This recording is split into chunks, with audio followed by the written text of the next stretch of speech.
Sir నమస్కారం sir. నమస్తే అండి. సార్ ప్రసాద్ బెహ్రా ప్రముఖ యూట్యూబర్, వెబ్ సీరీస్‌లలో కూడా యాక్ట్ చేస్తూ ఉంటాడు. రీసెంట్‌గా వచ్చిన 'కమిటీ కుర్రాళ్ళలో' కూడా యాక్ట్ చేశాడు. అతనిపై ఒక యువతి తనని ఒక వెబ్ సీరీస్ షూటింగ్ టైమ్‌లో లైంగికంగా వేధించాడని చెప్పేసి కంప్లెయింట్ చేయడంతో ఇప్పుడు అరెస్ట్ చేశారు. అండ్ 14 డేస్ రిమాండ్ కూడా కోర్టు విధించింది. సో ఈ మధ్య కాలంలో మనం ఇటువంటివి కామన్‌గా చూస్తూ వస్తున్నాం సార్. ఆర్టిస్టులు లైంగిక వేధింపులు చేయడం, అరెస్ట్ అవ్వడం, జైలుకి వెళ్ళడం ఇవన్నీ కూడా నడుస్తూ వస్తున్నాయి. సో ఇప్పుడు ఈ కేసుకు సంబంధించి ఏం జరిగింది? మరి మీరు వీటిపైన మీరేం చెప్తారు సార్? అంటే ఇది ఇంటర్నల్ మ్యాటర్ అండి. హ్మ్. వాళ్ళిద్దరి మధ్య ఏం జరిగింది అనేది వారు చెప్తే తప్ప ప్రపంచానికి తెలియదు కదా. ఓహ్! ఆ అమ్మాయి కంప్లైంట్ చేసింది. ఆ కంప్లైంట్‌లో ఒకటి లైంగిక వేధింపులు కొనసాగుతున్నాయి నా మీద అనేది చెప్పింది. హ్మ్. అది నిజమా కాదా అనేది విచారణ దర్యాప్తులో తేలాలి. ఓకే. ఒకటి ఇక్కడ ప్రధానంగా చూడాల్సింది ఏంటంటే ఈ షూటింగు ఈ టైంలో కొంచెం ఇంటిమేట్‌గా ఉంటారు. హ్మ్. ఈ ఉన్నటువంటి సందర్భంలో కూడా అతను మిస్‌బిహేవ్ చేశాడు అనేది ఆవిడ కంప్లెయింట్‌లో ఇంకొక ప్రధానమైనటువంటి భాగం. హ్మ్.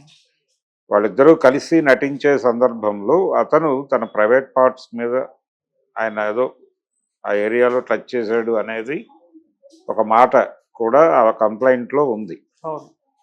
ఆ తర్వాత అది గ్రాంటెడ్‌గా తీసేసుకుని తనని లైంగికంగా వేధిస్తున్నాడు అనేది ఆవిడ కంప్లెయింటు. ఈ మధ్య కాలంలో ఇలాంటి కంప్లెయింట్‌లోనే ఒక కొరియోగ్రాఫర్ అవును. జైలుకెళ్ళటం మనం చూసాం 'జానీ మాస్టర్'. హ్మ్. ఇప్పుడు దాదాపు అలాంటి కంప్లెయింట్‌తోనే ఇతను ఈ యూట్యూబర్ ఈ ప్రసాద్ బెహ్రా అనేటువంటి కుర్రాడు కూడా ఇప్పుడు జైలుకెళ్తున్నాడు. అంటే ఒక గ్రాంటెడ్‌గా తీసేసుకుని మాట్లాడటం, గ్రాంటెడ్‌గా తీసుకుని బిహేవ్ చేయటం అనేది ఏ రకంగా చూసినా ప్రమాదకరమే. అంటే అవతల వాళ్ళ పర్సనల్ ఏరియాలోకి వెళ్ళిపోయి నిర్ణయాలు తీసుకోవటం అనేది వీళ్ళు అన్‌కాన్షియస్‌గానే చేసేస్తారు.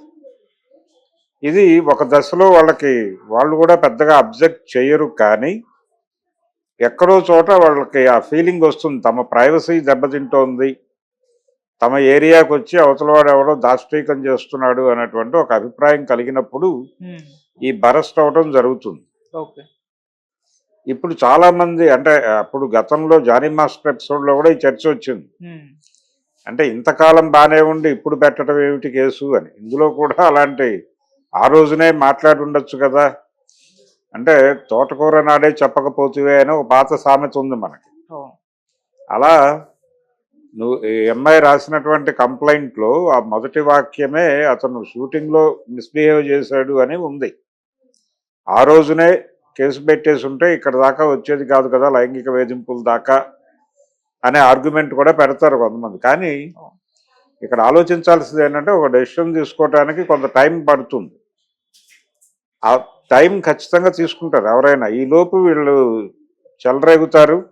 గ్రాంటెడ్‌గా తీసుకుని చెలరేగుతారు. ఈ చెలరేగుతున్నటువంటి క్రమంలో ఈ ప్రెజరు తట్టుకోలేని కండిషన్‌కి వాళ్ళు చేరుకున్న రోజున రియాక్షన్ ఇలా ఉంటుంది. ఓకే. సో, ఇప్పుడు కంప్లెయింట్ లాంచ్ అయిపోయింది కాబట్టి డెఫినెట్‌గా అతన్ని ఆల్రెడీ అరెస్ట్ చేశారు. రిమాండ్‌కి పంపించేశారు. హ్మ్. ఆయన బెయిల్ తీసుకుని బయటకొస్తాడు. రేపు కేసు ట్రయల్ జరిగినప్పుడు మళ్ళీ ఆయన కంటెస్ట్ చేస్తాడు కాబట్టి విట్‌నెస్‌ని ప్రొవైడ్ చేసుకోవాలి. ఆవిడ కూడా ప్రొవైడ్ చేయాలి. ఓకే. అంటే ఆవిడ కూడా తనకి ఎక్కడెక్కడ ఎలా జరిగింది దానికి సంబంధించినటువంటి మినిమమ్ కొంత ఫోన్ కాల్ రికార్డ్స్ ఏవో ఒక ఉండాలి. హ్మ్. అంటే తను ఫ్రీక్వెంట్‌గా ఆడ్ టైమ్స్‌లో ఫోన్ చేస్తున్నాడా? ఎలా జరుగుతోంది? అంటే వీళ్ళిద్దరి మధ్య అతని హెరాస్మెంట్ గురించి ఈవిడ ఎవరి దగ్గరైనా మాట్లాడారా? ఆ మాట్లాడిన వాళ్ళు ఎవరైనా ఈవిడని ప్రొటెక్ట్ చేస్తూ వచ్చి మాట్లాడతారా కోర్టులో? ఇవన్నీ ఉంటాయి. సో, ఈ రకమైనటువంటి సాక్ష్యాధారాలు వారు ఇటువంటిదేం చేయలేదని అతను వీళ్ళందరూ కూడా కోర్టులో ఎవరి ఎవిడెన్సెస్ వాళ్ళు ప్రొడ్యూస్ చేసిన తర్వాత హ్మ్. కోర్టు ఒక డెసిషన్ తీసుకుని అతనికి శిక్ష వేయాలా వద్దా అనేది నిర్ణయం తీసుకుంటుంది. అంతిమ తీర్పు రోజు జరిగేటువంటి కార్యక్రమం అది. ఈలోపు అతను ఆల్రెడీ ఇప్పుడు అప్కమింగ్ ఆర్టిస్ట్ అతని సినిమాలకు సంబంధించి 'కమిటీ కుర్రాళ్ళలో' అతనికి భారీ పేరు వచ్చింది. యూట్యూబర్‌గా అతనికి ఒక ఇమేజ్ ఉంది. అలాగే ఇతర కార్యక్రమాలు కూడా చేస్తాడు అతను. అవును. షార్ట్ ఫిల్మ్స్ ఈ కార్యక్రమాలు కూడా ఉన్నాయి. హ్మ్. చాలామంది ఇది యూట్యూబ్ అనేది అంటే సోషల్ మీడియా ప్లాట్ఫామ్ ద్వారా ఒక ఫ్యాన్ బేస్ని క్రియేట్ చేసుకుని ఈ ఫ్యాన్ బేస్ అంటే నోన్ ఫేస్ అనేది ఎస్టాబ్లిష్ చేసుకుని ఈ నోన్ ఫేస్ అనేటువంటి ఒక ప్రాతిపదిక మీద ఇండస్ట్రీలో ఎంట్రీ పాస్ తీసుకుంటున్నారు. వాళ్ళు కూడా ఇప్పుడు నీలో టాలెంట్ ఉంటే అది ఎక్కడో చోట ప్రూవ్ చేసుకో అని చెప్తున్నారు. ఆ ప్రూవ్ చేసుకోవడానికి సోషల్ మీడియా ఒక ఓపెన్ డయాస్గా ఉంది. ఆ ఓపెన్ డయాస్ మీద ముందు దాని ద్వారా ప్రజల్లోకి పంప్ అయిపోయి అక్కడి నుంచి వెండితెరకి ప్రమోట్ అయ్యేటువంటి ప్రోగ్రాంలో భాగంగానే ఇవన్నీ చేస్తున్నారు. ఓకే. ఈ కష్టమైనటువంటి ప్రయాణమే. సో అతనికి మొదటి అక్కడ ఒక ఇది దొరికింది, కమిటీ కుర్రాల్లో అతనికి ఒక గుర్తింపు దక్కింది. ఆ గుర్తింపు నుంచి నెక్స్ట్ లెవెల్కి వెళ్ళాలి. ఈ ప్రమోషనల్ యాక్టివిటీలో ఉండగానే అనుకోకుండా ఇదొక ఆదిలో హంసబాద్ అన్నట్టుగా జరిగిపోయింది. దీని నుంచి ఎలా రియాక్ట్ అవుతాడు, ఎలా బయటకు వస్తాడు అనేది చూడాలి. అంటే ఒక ఆరోపణ వచ్చినంత మాత్రానే నేరస్తుడు అయిపోయాడా అనేది ఒక మాట వస్తుంది, కానీ అవ్వచ్చు కూడా. కొన్ని సందర్భాల్లో ఏమవుతుందంటే అవతల వాళ్ళు ఏదో లీడ్ ఇస్తున్నారు అన్న టోన్లో వీళ్ళు అనుకుంటారు. అనుకుని ఒక అడుగు ముందుకేసి చొరవ తీసుకునేటువంటి ప్రయత్నం చేస్తారు. సినిమా పరిశ్రమలో కూడా ఇలాంటివి అనేకం ఉన్నాయి, ఓకే, చరిత్రల నుంచి ఉన్నాయి. ఇలా సెట్లో మిస్బిహేవ్ చేయటం ఇప్పట్లా కేసులు పెట్టలేదు, కానీ ఇలాంటివి జరిగిన సందర్భాలు అనేకం ఉన్నాయి. ఇలాంటి ఆరోపణలు కూడా చాలామంది పెద్ద హీరోల మీద కూడా ఉన్నాయి. అయితే అవి అక్కడికక్కడ మాట్లాడి బాధపడి వేరే వాళ్ళ దగ్గర బయటికి ఓపెన్గా మాట్లాడకుండా రహస్యంగా మాట్లాడుకుని అలా సమసిపోయేవి. ఇప్పుడు కొంచెం అవకాశం ఉంది కాబట్టి ఒక అడుగు ముందుకేసి కేసులు పెడుతున్నారు. సో ప్రసాద్ బెహ్రా భవిష్యత్ ఏంటనేది కోర్టు చేతుల్లో ఉంది. ఈ కష్టమైనటువంటి ప్రయాణమే.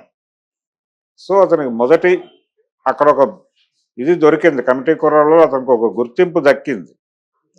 ఆ గుర్తింపు నుంచి నెక్స్ట్ లెవెల్కి వెళ్ళాలి. ఈ ప్రమోషనల్ యాక్టివిటీలో ఉండగానే అనుకోకుండా ఇదొక ఆదిలో హంసబాద్ అన్నట్టుగా జరిగిపోయింది.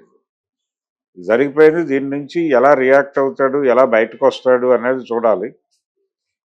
అంటే ఒక ఆరోపణ వచ్చినంత మాత్రానే నేరస్తుడు అయిపోయాడా అనేది ఒక మాట వస్తుంది, కానీ అవ్వచ్చు కూడా. కొన్ని సందర్భాల్లో ఏమవుతుందంటే అవతల వాళ్ళు ఏదో లీడ్ ఇస్తున్నారు అన్న టోన్లో వీళ్ళు అనుకుంటారు. అనుకుని ఒక అడుగు ముందుకేసి చొరవ తీసుకునేటువంటి ప్రయత్నం చేస్తారు. సినిమా పరిశ్రమలో కూడా ఇలాంటివి అనేకం ఉన్నాయి, ఓకే, చరిత్రల నుంచి ఉన్నాయి. ఇలా సెట్లో మిస్బిహేవ్ చేయటం ఇప్పట్లా కేసులు పెట్టలేదు, కానీ ఇలాంటివి జరిగిన సందర్భాలు అనేకం ఉన్నాయి. ఇలాంటి ఆరోపణలు కూడా చాలామంది పెద్ద హీరోల మీద కూడా ఉన్నాయి. అయితే అవి అక్కడికక్కడ మాట్లాడి బాధపడి వేరే వాళ్ళ దగ్గర బయటికి ఓపెన్గా మాట్లాడకుండా రహస్యంగా మాట్లాడుకుని అలా సమసిపోయేవి. ఇప్పుడు కొంచెం అవకాశం ఉంది కాబట్టి ఒక అడుగు ముందుకేసి కేసులు పెడుతున్నారు. సో ప్రసాద్ బెహ్రా భవిష్యత్ ఏంటనేది కోర్టు చేతుల్లో ఉంది. Thank you so much.